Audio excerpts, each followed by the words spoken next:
Nicolas de Rivière, bonjour. Bonjour. Vous êtes directeur des affaires politiques au Quai d'Orsay. Oui. 70 ans après, où vont les Nations Unies? 70 ans après, les Nations Unies restent plus nécessaires que jamais. Personne n'aurait cru qu'en 2015, les Nations Unies seraient toujours pertinentes. Elles le sont. La Société des Nations Unies, la Société des Nations, en 1900, au moment de la Deuxième Guerre mondiale, avait failli. Les Nations Unies sont toujours là. Elles s'occupent du maintien de la paix, des droits de l'homme, des défis globaux, de l'environnement, du développement. Elles le font avec des succès, avec des échecs. Leur force, c'est l'universalité, c'est le fait de représenter tous les États de la planète, 193 à ce jour. Leur faiblesse, c'est précisément aussi cette universalité qui rend les décisions plus difficiles, les compromis plus complexes. Mais c'est la société internationale incarnée. On en a plus besoin que jamais dans un monde global avec les interrelations entre les continents, les défis globaux. Donc c'est là où se fabrique le droit international, c'est là où existe la société internationale.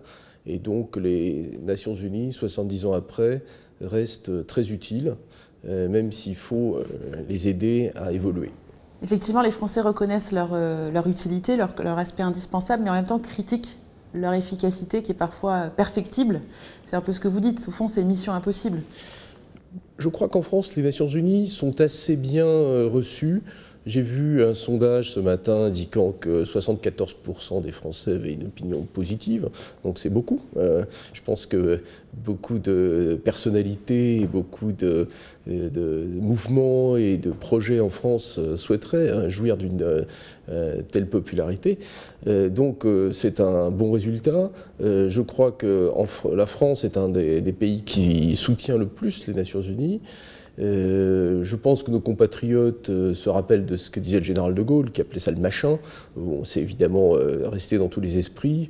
C'est évidemment une critique. Elle est pertinente parce que les Nations Unies sont difficiles à faire fonctionner, mais elles constituent aussi un défi. Et donc ce défi, il faut le relever. Les Nations Unies sont prêtes à le relever. Et la France est décidée à contribuer à cette réforme. La réforme, elle se passe. C'est lent, c'est difficile, c'est insuffisant, mais les choses évoluent plutôt dans le bon sens.